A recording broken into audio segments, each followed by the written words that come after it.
하나님 우리에게 힘주시기 위해서 우리에게 주신 말씀 고린도전서 10장 11절에서 13절까지의 말씀입니다. 신약 성경 고린도전서 10장 11절에서 13절까지의 말씀입니다. 봉독하겠습니다.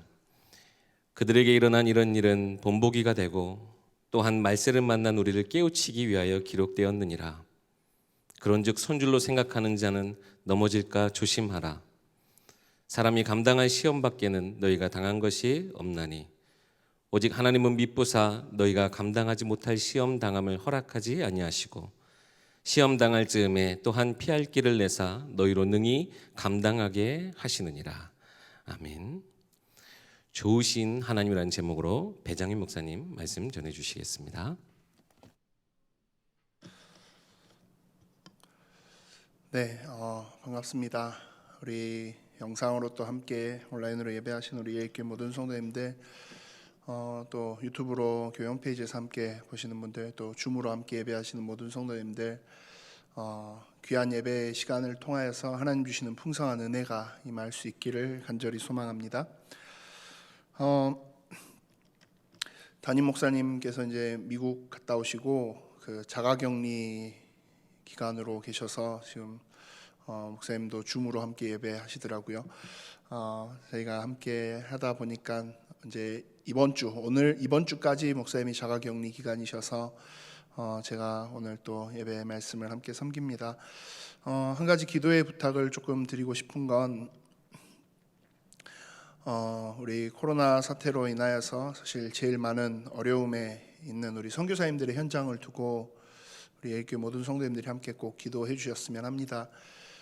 목사님 이번에 다녀오신 미국 서부 지역도 마찬가지고요. 사실 해외 지역은 뭐 우리는 한국 국내도 지금 조금 이렇게 많다 하고 있지만 사실 한국을 제외한 다른 나라들은 우리 기준으로 상상도 할 수 없을 만큼의 그런 상황이 지금 펼쳐져 있기도 합니다. 미국의 경우만 해도 지금까지 약 6개월여 동안 한국에 발생한 전체 확진자 숫자보다 많은 숫자가 하루에 발생하고 있는 상황이기도 하죠.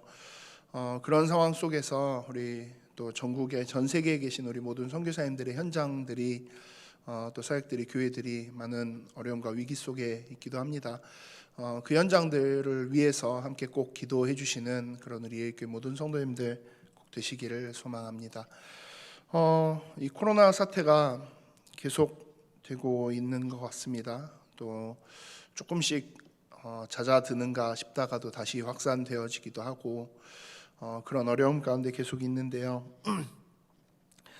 뭐 전 세계적으로 코로나 팬데믹이라고 이야기하는 그런 전 세계적인 사태들이 펼쳐지는 와중에 또 보면 우리나라는 최근에는 뭐 이런저런 사건들로 인해서 교회가 특히 그 공격의 중심에 지금 서 있는 것 같아요. 교회가 공격받는 시대가 돼버렸고 또 예배가 공공연한 그 논란의 논쟁의 대상이 되어지는 그런 상황들이 사실 펼쳐져 있습니다. 그러다 보니까 뭐 그런 이야기들도 많이 나오더라고요. 나 교회 다닌다라는 말을 이제는 당당하게 꺼내기가 굉장히 눈치 보인다라고 뭐 직장에서도 또 친구들과의 모임에서도 뭐 이야기하다가 이제는 나 교회 다니는데 라는 이야기를 도저히 못 꺼내겠다라는 이야기들이 이렇게 많이 나오더라고요.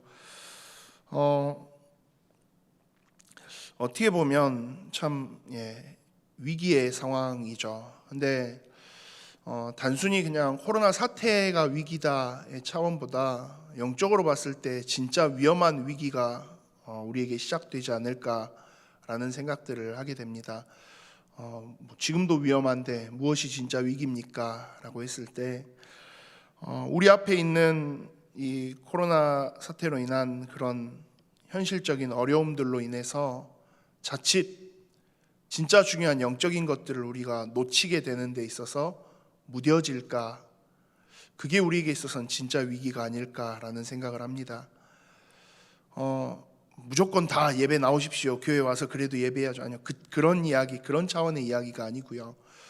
국가와 사회의 안전을 위해서는 또 교회가 함께 협력도 하고 저희가 함께 이렇게 온라인으로 예배하는 것처럼 그렇게 하는 것 예, 그건 당연한 이야기입니다. 그런데 그런 차원의 이야기가 아니라 아무래도 온라인이다 보니까 또 여러 가지 상황과 우리 앞에 있는 현실들이 그런 모습들이다 보니까 예배하는데 하나님 앞에 나아가는 데 있어서 우리의 영적 감각들이 자칫 굉장히 무뎌질 수 있어요. 예배를 한 주, 두 주 그냥 지나가는데 그게 아무렇지도 않게 예배에 놓쳐짐이 예배에 굉장히 엉성하게 예배되어지는 많은 부분들이 우리 삶 속에서 아무렇지도 않게 받아들여질 수 있어요. 지난주 우리 나영화 목사님 말씀하시면서 마지막에 2부 예배 때 마무리하시면서 그런 이야기를 하셨죠. 우리 성도님들 옷 제대로 입으십시오. 굉장히 잔소리 같은. 근데 그 말씀에 제가 굉장히 많은 생각을 했던 게 맞는 것 같아요. 무슨 이야기냐? 예배함이 온라인으로 예배하니까 우리가 이 예배하는 영적인 의미들이 예배자로서는 그 시간들이 자칫 우리에게 가볍게 여겨져서는 안 돼요. 그리고 이 부분들이 우리에게 소홀히 되어지는 게 무감각함으로 넘어가서는 절대 안 돼요. 그러면 그게 진짜 가장 심각한 위기가 되어질 수 있는 거죠. 그래서 정말 현실 앞에서 그냥 무너지고 무감각해지고 무뎌지는 것이 아니라 이런 시기일수록 우리가 더욱더 예배함에 하나님 앞으로 나아감에 더욱더 간절하고 영적으로 조금은 날카로운 예민한 민감한 그런 감각들을 세워갈 수 있어야 되겠습니다. 그런 기도의 제목들을 가지고 함께 예배하시며 또 하나님 앞으로 나아가시는 우리 교회 모든 성도님들 되시기를 소망합니다. 함께 믿음의 고백 우리가 했으면 해요. 이렇게 함께 고백해 보셨으면 합니다. 나는 하나님께 더욱 간절히 나아가기를 원합니다.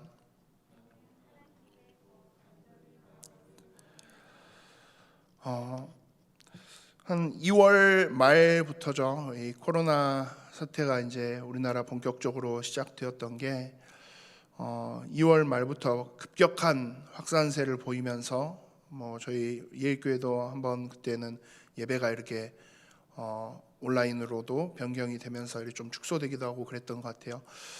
그 시간부터 계속해서 저 개인적으로 좀 많이 이렇게 제 머릿속에서 순간순간 튀어나왔던 질문이 하나가 있었어요. 그게 하나님이 왜 이러실까라는 질문이었어요. 그러니까 하나님이 왜 이 상황을 이렇게 만들어 가시지? 분명히 하나님의 계획이 있을 텐데 그렇다면 도대체 그 하나님의 계획이 뭘까라는 좀 뭐랄까요, 삐딱한 그런 마음에서의 질문들이 막 이렇게 터져 나오더라고요. 하나님의 절대의 주권을 믿는 우리인데요. 그런 우리에게 있어서 뭔가의 어떤 충돌이 일어나는 것 같은 그런 느낌이 들더라고요. 사랑의 하나님, 은혜의 하나님, 좋으신 하나님, 제가 알고 있는 그런 하나님의 모습들이었는데 그 사랑의 하나님이, 은혜의 하나님이, 좋으신 하나님이 왜 이 상황을 이렇게 만들어 가시지? 그게 제 머릿속에 순간 조금 이해가 안 되더라고요. 진짜 우리가 영적으로 집중하고 하나님 앞에 중요한 것들을 도전하며 나가도 모자랄 이 시간에 하나님이 왜 이렇게 하시지? 그게 조금 이해가 안 되더라고요. 그런데 말씀 속에서 또 우리가 성경을 통해서 보니까 사실 이런 상황들이 굉장히 자주 있어 왔더라고요. 성경에서는 분명히 이야기해요. 사랑의 하나님이시고 은혜의 하나님이신 것도 맞지만 또 한편으로는 때로는 하나님은 굉장히 무서운 하나님이시기도 하다라는 거예요. 진노하시는 하나님, 심판하시는 하나님, 하나님의 속성 안에는 그 속성 또한도 분명히 있어요. 성경을 통해서 분명히 보여지는 내용들이죠. 창세기 6장에 보면 네피림 시대가 찾아왔을 때 노아의 홍수로 모든 세상을 다 심판하시는 그 하나님의 모습이 나옵니다. 창세기 11장에 바벨탑 사건이 일어났을 때 하나님께서 온 인류의 언어를 흩으시고 이 인류의 모든 종족들을 각 지면, 온 지면으로 다 흩어버리시는 그런 모습들도 하나님이 보여주세요. 근데 타락한 이 세상은 그렇다 치더라도 아브라함과의 언약을 시작으로 해서 하나님의 언약 백성으로 삼으신 이스라엘 백성도 보면 때로는 그 하나님의 심판과 진노하심 앞에 노출되어집니다. 때로는 이스라엘 백성이 노예의 자리에, 때로는 포로된 자리에, 나중에는 아예 나라를 잃고 속국된 채로 2000년 넘게 유랑하게 되는 그런 모습들이 성경을 통해서 보여져요. 그러면 하나님이 언약의 백성이다라고 이야기하는 이스라엘 백성에게도 왜 이런 고통과 어려움들을 주셨을까요? 이 부분에 대해서 이해하기 제일 쉬운 게 부모님들이 자녀를 양육하는 과정 속에서 생각해 보면 굉장히 이해하기 쉬운 것 같아요. 너무나도 소중하고 사랑스러운 그런 우리의 자녀들이지만 그 자녀들을 양육해 나가는 과정 자체는 항상 언제나 사랑스럽지만은 않은 것 같아요. 처음 아이가 태어났을 때는 그저 모든 게 예쁘고 사랑스럽고 너무 좋아요. 그냥 조금이라도 웃어주면 그것만으로도 너무 행복하고요. 막 울고 보채면 그것만으로도 그래도 예쁘고요. 또 이렇게 기저귀 갈아주고 하는데 심지어 막 얼굴에 오줌 싸고 막 그러게도 그것조차도 그래도 예쁘고 사랑스러울 만큼 좋은 시절이 있어요. 근데 아이가 조금씩 자라나기 시작하면서 이제 걷고 말하고 그리고 자기의 주장들을 가지고 내세우기 시작하니까 조금 이야기가 달라지더라고요. 저희 집에도 지금 딱 그 상황에 처한 분이 한 분이 있거든요. 저희 큰아들이 이제 저희 첫째가 이제 4살이 됐어요. 그 미운 4살이라 그러죠. 그 말이 무슨 말인지 요즘에 제가 뼈저리게 실감하고 있어요.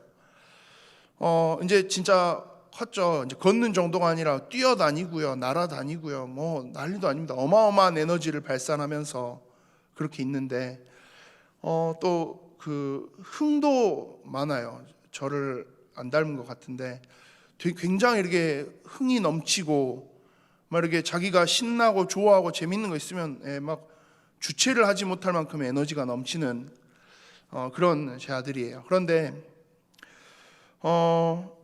자의식이 조금 생겨나는 그런 시기다라고들 이야기하더라고요. 근데 그 자의식이 이제 생겨나고 자기 나름대로의 지식과 경험들이 쌓이고 이제 어느 정도의 말이 충분히 되고 의사소통이 되기 시작하니까 고집을 부리기 시작하더라고요. 그 전까지는 제가 저희 아들과 한마디 했으면 그냥 마냥 이쁘고 좋았거든요. 근데 이 고집이라는 걸 부리기 시작하니까 조금 제가 힘들더라고요. 그래도 그냥 귀엽게 사랑스럽게 이렇게 고집 부리고 할 때는 그래도 괜찮은데 한 번씩 그 고집 부리는 게 굉장히 예의 없고 버릇없는 쪽으로 혹은 굉장히 위험한 쪽으로 발현되기 시작하더라고요. 굉장히 머리 아픈 상황들이 많이 찾아옵니다.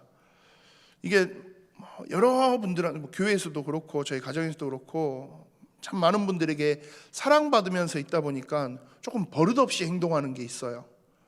그래서 그걸 가만히 보고 있으면 안 되니까 한 번씩 이렇게 조금씩 이제 이야기하죠. 그러면 안 돼.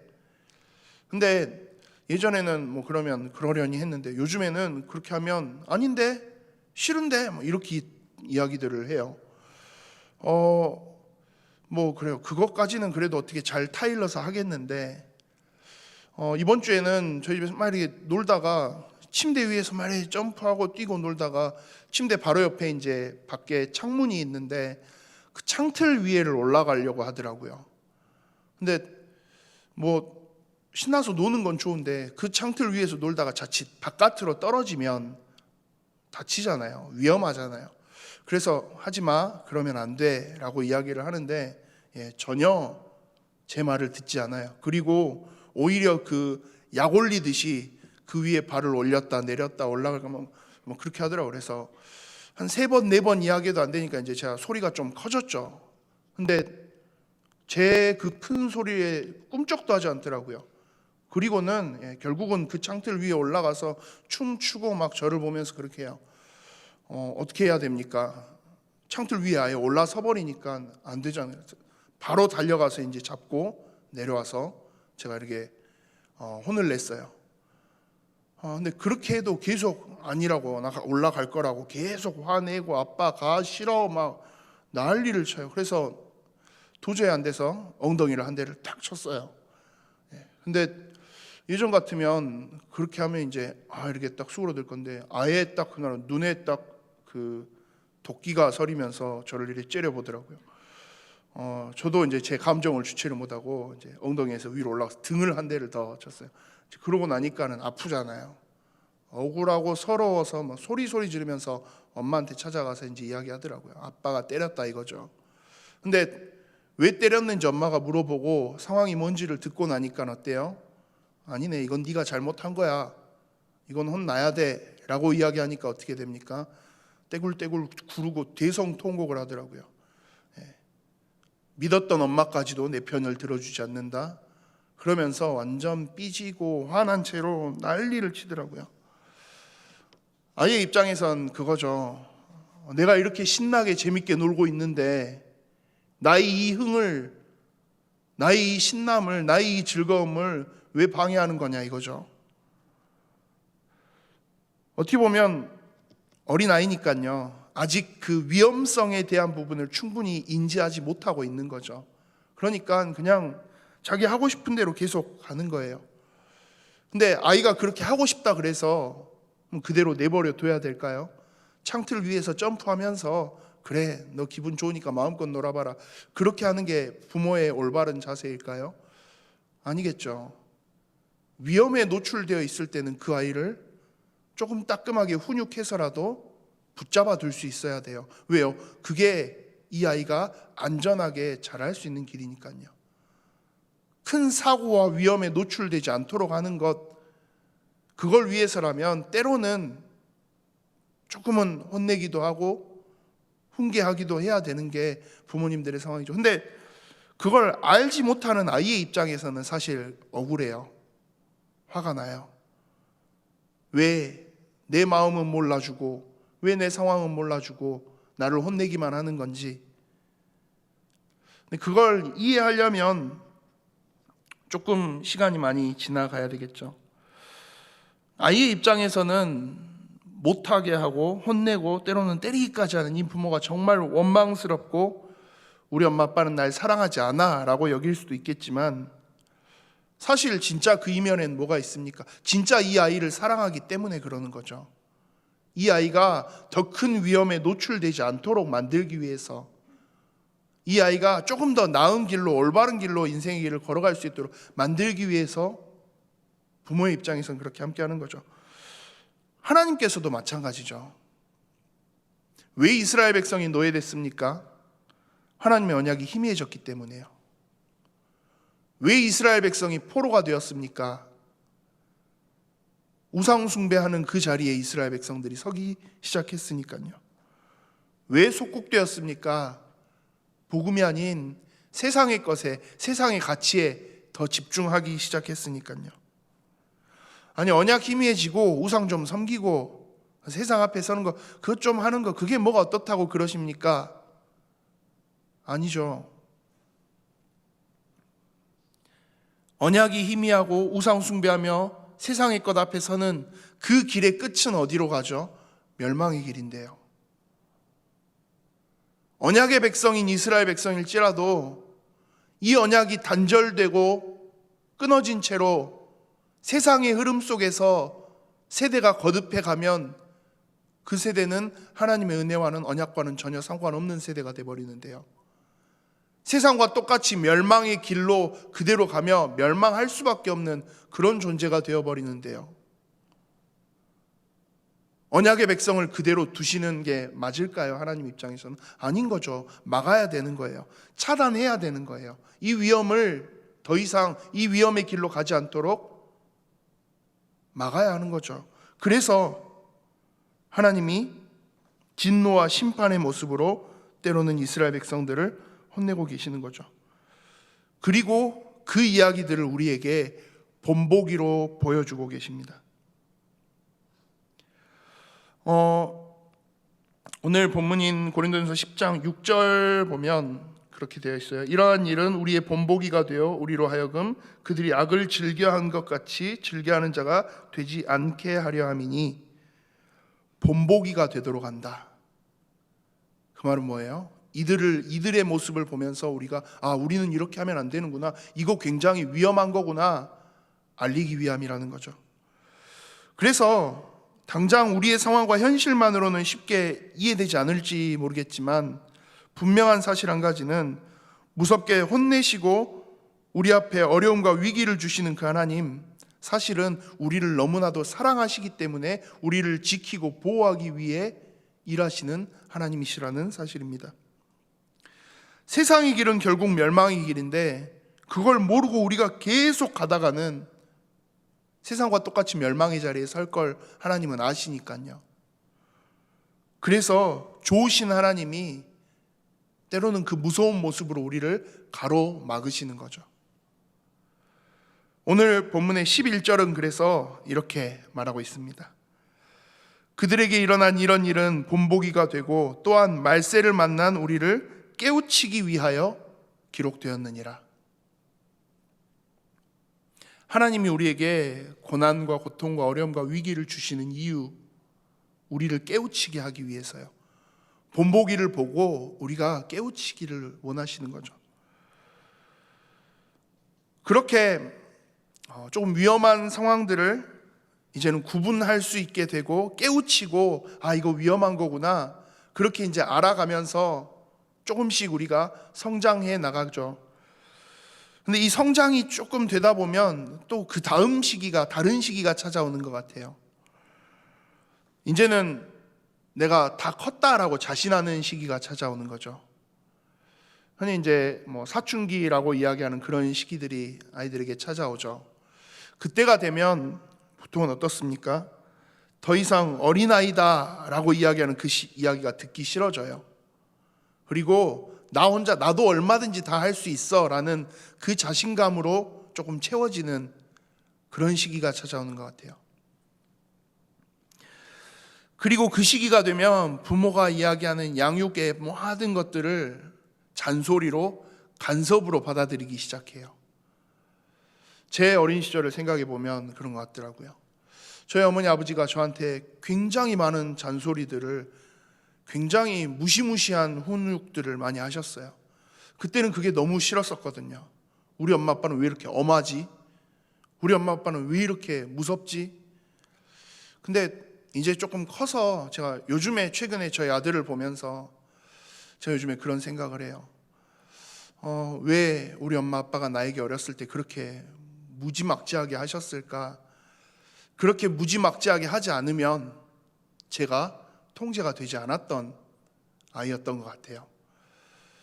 지금은 제가 조금 많이 이렇게 성향이나 성품이 좋아진 것 같긴 한데 어렸을 때 저를 생각해 보면 아니더라고요. 좀 제가 생각해도 좀 끔찍한 그런 전라도 말로의 부잡함을 가지고 있었던 그런 아이였으니까요. 그러다 보면 어떻습니까? 계속해서 잔소리가 와요. 아니야, 너 아직 그러면 안 돼. 근데 이제는 그 소리가 듣기 싫거든요. 내가 애도 아니고 나 다 컸는데 언제까지 나한테 이런 걸. 이제 내 맘대로 나도 다 할 수 있는데. 그런 교만함의 착각 속에 빠져들게 되는 거죠. 내 힘으로 이제 다 할 수 있으니까 세상 앞에도 난 당당히 나가서 얼마든지 다 이겨낼 수 있어 라는 그 착각 속에서 빠지는 거죠. 자, 자녀가 이렇게 반응할 때 부모는 그러면 그 자녀를 인정해주고, 그래, 너 한번 그러면 자립해봐, 스스로 한번 독립해봐 라고 보내주는 게 맞을까요? 그걸 위해서는 조금은 냉정하게 내 자녀의 지금 성장의 수준을 점검하고 확인하는 게 필요하겠죠.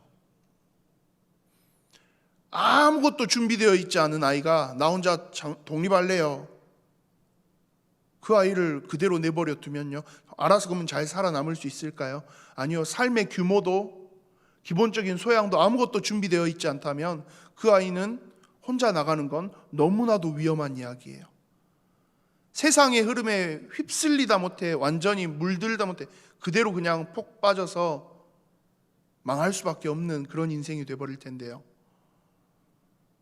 그래서 부모님들의 입장에서는 이 아이의 지금 상황을 냉정하게 점검하며 이 아이가 조금 더 자라나고 올바르게 성장할 수 있도록, 비록 잔소리 같고 간섭 같을지라도 이 속에서 이 아이가 조금 더 온전히 자라날 수 있도록 그렇게 성장시켜 나가는 과정이 필요해요.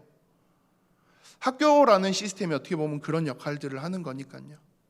그 학교에서 뭘 합니까? 시험을 봐요. 공부하고 시험을 봐요. 너무 싫죠. 근데 그 시험이 왜 필요합니까? 이 아이의 성장의 과정을 확인하기 위한 거죠. 과연 스스로 혼자 설 수 있을 만큼, 홀로서기 할 수 있을 만큼 이 아이가 충분히 준비되어져 있는지 확인하는 거죠. 그걸 위해서는 뭐 해야 돼요? 훈련해야 돼요. 공부해야 돼요. 근데 영적으로도 마찬가지 이야기죠. 또한 하나님, 이제 내가 위험한 거 뭔지 알았고 이 정도 했으면 내가 다 알았습니다. 이제는 제가 한번 제 스스로 세상에 나가서 한번 부딪혀 보겠습니다. 괜찮은 이야기일까요? 아니요. 완전한 착각이죠. 세상 앞에서 나 혼자 온전히 다 서서 모든 것들을 이겨낼 수 있을까? 완전히 불가능한 이야기예요. 왜요? 우리의 힘으로는 세상을, 사단을 절대 단 1%도 싸워서 이길 수 없어요. 우리가 세상을 이기고 사단을 이길 수 있는 모든 키는 오직 우리의 언약의 중보자 되신 예수 그리스도로 인한 하나님 자녀의 신분과 권세 속에만 있으니까요. 그러면 우리는 사실 그래요. 홀로서기, 영적인 개념에서는 사실 홀로서기라는 말이 조금 다를 수 있어요. 완벽하게 모든 걸 계획하시고 이끌어가시고 인도하시는 그 하나님 앞에 딱 매달려 있는 것, 그 하나님 앞에 딱 붙어 있는 것, 그게 우리에게 있어서는 가장 정확한 영적 성장이에요. 하나님 없이 나 혼자 되겠는데요? 예, 영적으로 완전히 바닥에 있는 소리예요. 내 힘으로 아무것도 안 되겠는데요? 나 하나님한테 엎드려서 하나님 앞에 달라붙어서 하나님께 모든 걸 구하며 서겠습니다. 예, 그게 영적으로는 훨씬 더 성장한 이야기예요. 그리고 그 속에서는 그 시험과 훈련과 많은 위기들 앞에서 하나님의 목표가 분명히 드러나요. 하나님이 우리를 아까도 이야기한 위기와 어려움과 고통 속으로 내모시는 이유가 무엇입니까? 우리를 훈련시키고 성장시키기 위함이에요. 절대 하나님은 우리를 그냥 죽어라, 멸망해라 라고 내놓기 위해서 우리를 그 자리로 모시는 게 아니에요. 우리가 더욱더 영적으로 성장하기를 바라시며 그 훈련의 자리로 이끌어 가시는 거죠. 하나님이 정해 놓으신 그 하나님의 영역 안에서 진행되어지는 시험인 거죠.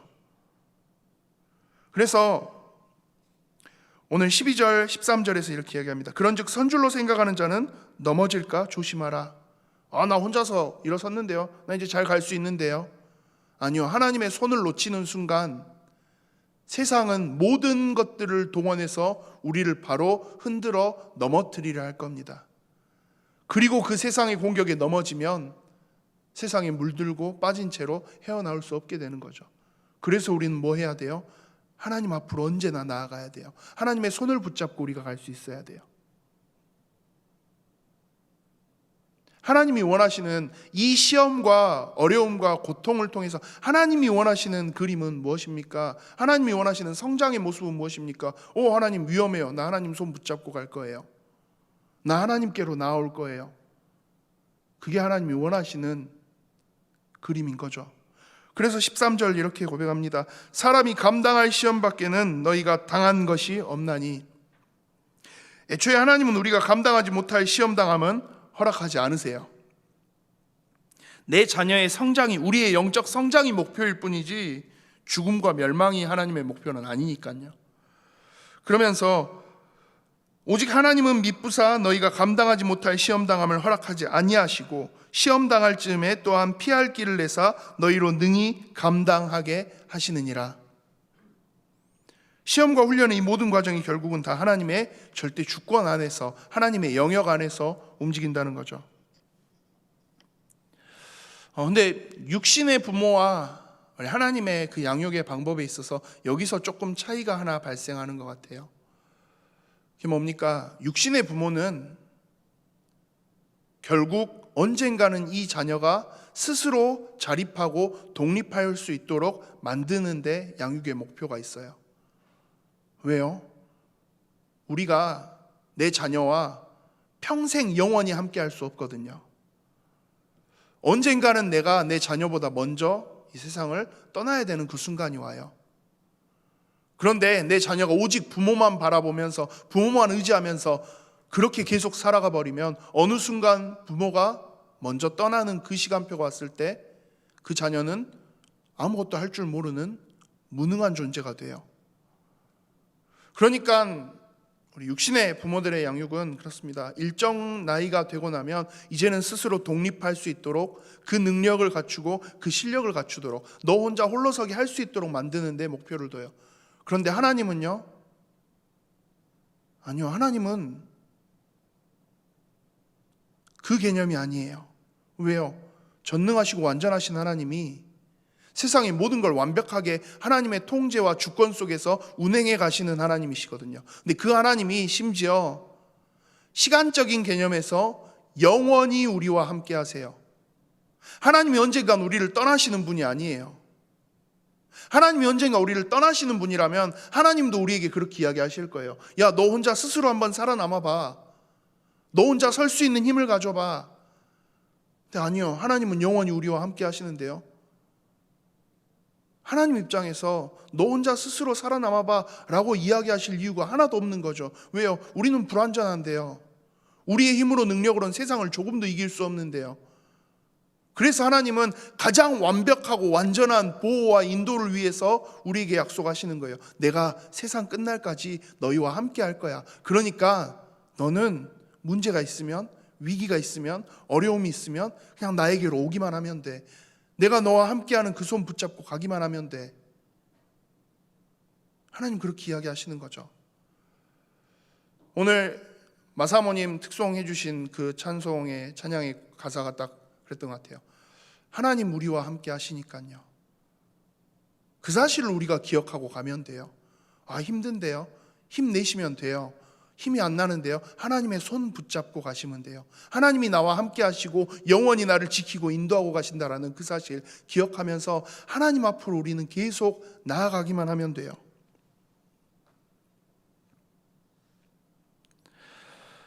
우리에게 있어서 하나님이 원하시는 영적인 목표, 결국은 그 하나예요. 우리가 더 하나님 앞으로 나아갈 수 있도록, 더 하나님을 찾는, 오직 하나님만 바라보는 그런 하나님의 자녀가 되기를 원하시는 거죠. 감당치 못할 시험은 허락하지 않으시고 우리가 감당할 수 있는 시험만 주시고 그 속에서 우리를 완벽하게 보호하시고 완전한 계획 속에서 우리를 만들어 가시는 하나님, 정말 좋으신 하나님 맞죠? 이 하나님의 계획들을, 이 하나님의 뜻을, 마음을 이해하고 나면 우리 하나님 정말 좋으신 하나님이 맞는 거죠. 너무나도 불완전하고 부족하고 연약한 우리를 완전함과 완벽함의 영역 속에서 지켜나가고 계시는 거니까요. 그렇다면 우리가 하나님께 꼭 붙어있는 그 영적인 힘을 가진 자가 되었다라고 했을 때 하나님이 우리와 함께 하시면서, 하나님은 우리하고 함께하는 그 시간들 속에서 우리를 통해서 뭘 하고 싶으실까요? 우리를 통해 하나님 하시고자 하는 그 하나님의 일이 있을 거 아니에요. 그 하나님의 일이 무엇일까요? 우리가 하나님과 함께하며 하나님의 이름을 높이며 하나님을 영화롭게 하는 것, 하나님이 원하시는 건 사실 이거 하나예요. 우리가 말로서만이 아닌 우리의 삶으로 하나님의 영광을 드러낼 수 있도록 하는 것, 하나님이 원하시는 건 그거예요. 하나님과 함께함을 누리면서 문제가, 시험이, 어려움이, 갈등이, 위기가 우리 앞에 막 다가올 때 내 실력과 내 능력이 아니라 하나님께 나아가고 하나님이 원하시는 것을 묻고 하나님을 의지하고 하나님의 일하심을 확인하면서 하나님 앞에 최고의 영광 돌려드릴 수 있는 사람, 하나님이 원하시는 건 그 모습이에요. 그래서 웨스트민스터 소요리 문답에서는 제일 첫 번째 문답을 다음과 같이 이야기합니다. 인간의 최고의 목적이 무엇입니까? 라는 질문을 해요. 그리고 거기에 대한 대답이에요. 인간의 최고의 목적은 하나님을 영화롭게 하는 것이며 그를 영원토록 즐거워하는 것이다. 하나님을 영화롭게 하는 것. 하나님이 우리에게 원하시는 우리 인생의 목적은 세상에서 말하는 성공과 번영과 출세가 아닙니다. 하나님이 원하시는 건 그저 우리의 모습 그대로 그 좋으신 하나님을 향해서 더 나아가며 하나님을 인정하고 하나님을 신뢰하고 하나님을 경외함으로써 하나님 앞에 꼭 붙어 있는 것, 하나님은 그걸 원하세요.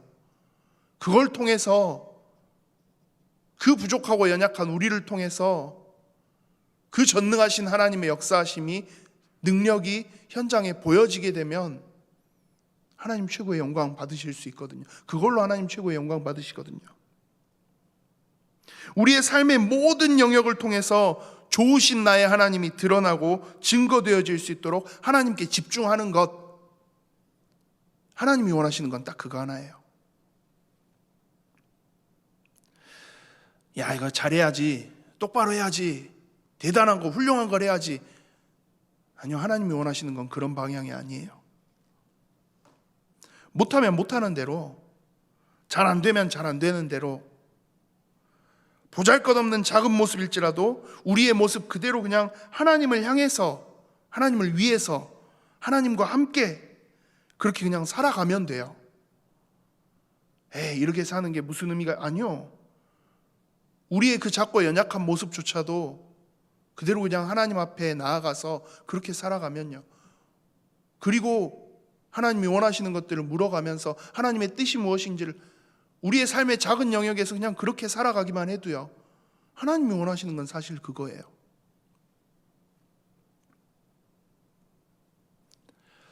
그래서 오늘 본문인 고린도전서 10장에서 마지막 부분에 사도 바울은 이렇게 이야기를 합니다. 고린도전서 10장 31절입니다. 그런즉 너희가 먹든지 마시든지 무엇을 하든지 다 하나님의 영광을 위하여 하라. 우리의 삶의 방향, 목적, 목표, 여기에다만 두면 돼요. 내 영광을 위해서가 아니라요, 하나님의 영광을 위해서 내가 살아가야지. 잘해야지? 아니요, 잘 못해도 돼요. 완벽하게 해야지? 완벽은 우리의 영역이 아니에요. 완전한 사람이 돼야지? 완전은 우리의 영역이 아니에요. 하나님의 영역이에요. 그러면 그 하나님께 우리는 그냥 우리의 삶의 모든 걸 맡겨드리면서 가기만 하면 돼요. 하나님, 나 하나님 영광, 하나님을 영화롭게 하며 그렇게 나아가길 원해요. 내가 먹고 마시고 살아가는 내 삶의 모든 영역이 그 하나님의 영광을 위해서 사용되게 해주세요. 그냥 그 고백하시면서 하나님 앞으로 나아가기만 하면 돼요.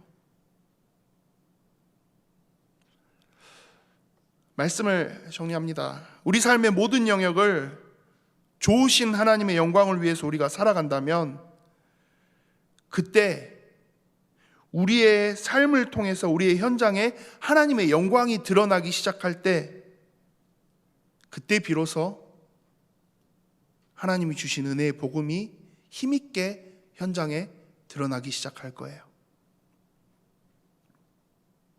2020년은 코로나라는 단어로 그냥 다 표현되는 것 같아요. 코로나가 모든 걸 집어삼켰어요. 아까 서론에도 말씀드린 것처럼 특히 지금 현재 한국은 교회가 굉장히 큰 공격의 대상이 된 상태예요. 그러다 보니까 나 교회 다녀라는 말도 쉽게 꺼내기 부담스러운 상황이 여기까지 오다 보니까 어느 순간부터 우리의 머릿속에 자연스럽게 지워져 버린 단어가 하나가 나와요. 전도라는 단어예요. 아니, 이 시국에 전도를 어떻게 합니까? 지금 이 상황에, 지금 이런 판국에 전도요? 불가능한 이야기 아닙니까? 그렇게 보일 수도 있습니다. 그런데 우리의 힘으로, 우리의 열심으로 이 전도를 하려고 하니까 불가능의 영역인 거죠. 왜요? 우리가 또 뭔가를 해야 되는 것처럼 생각하거든요. 아니요, 전도는 꼭 그렇게 하지 않아도 돼요. 그냥 우리가 우리의 삶의 모습으로 하나님께 집중하면서 하나님의 영광을 위해서 우리의 삶의 작은 것들을 계속 해나가면 돼요. 그러면 우리가 말하지 않아도 우리의 삶으로 우리의 현장에 증거되어져요. 저 사람은 하나님의 영광을 위해서 사네. 저 사람은 하나님의 손이 함께하는 사람이네. 사실 그게 가장 힘 있는 전도예요. 요셉이 그랬잖아요. 노예가 되고 죄수가 되어버린 그 상황 속에서 요셉이 복음을 전할 수 있습니까? 뭘 할 수 있습니까? 아니요, 그냥 하나님께 집중하며 하나님과 함께함을 누리면서 섰는데, 그러고 나니까 바로왕의 입에서 고백되는 거죠. 이와 같이 여호와의 신에 충만한 자가, 감동된 자가 또 있겠느냐? 사도행전 11장에 안디옥 교회 이야기가 나와요. 근데 그 안디옥 교회가 딱 그랬어요. 수천 년 동안 각인되어지면서 뿌리 내려왔던 그 유대인들, 그 선민 사상, 그래서 예루살렘 교회조차도 이 각인에서 벗어나지 못해서 유대인들에게만 복음 전하고 있는 그 상황 속에서 우리 유대인의 전통이 아니라 하나님이 원하시는 게 뭘까? 우리에게 각인된 거 이거 말고, 우리의 체질 말고 정말 하나님이 소원하시는 게 뭘까? 이거에 집중하고 있다 보니까 안디옥 교회는 드디어 이방인들에게 복음 전하기 시작해요. 근데 핍박과 환난이 가득한 그 시대 속에서 그냥 말로써 복음 전한다고 되어졌겠습니까? 아니요. 삶으로서의 이 증거가 드러나니까 불신자들의 입에서 비로소 안디옥 교회에 와서야 비로소 그 이야기가 나요. 비로소 그리스도인이라 칭함을, 일컬음을 받더라. 우리는 말로써 전도하는 게 아니에요. 말로써 전도하려고 하면 지금 이 코로나 팬데믹 상황에서는 정말 어려운 이야기가 돼요. 그거 말고요, 그냥 우리의 삶을 하나님 앞에 집중하면서 내 삶에 하나님의 영광을 위해서 하나하나 도전해 나가면서 우리는 그냥 그렇게 가면 돼요. 그러다 보면 우리의 삶을 통해 우리의 현장에 하나님의 영광이 드러나기 시작할 거예요.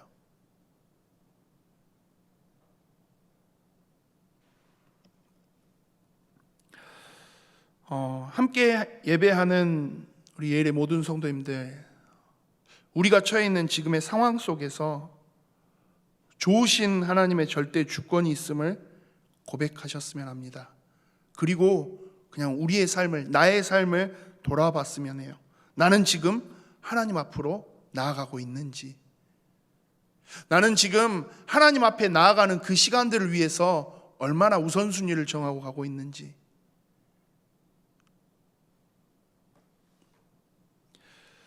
하나님 앞으로 정말 더 나아가면서 하나님의 영광을 드러내는 그런 우리의 삶이 되어지기를 소망합니다. 우리의 한 주간이 되고요, 우리의 일평생이 될 수 있기를 소망합니다.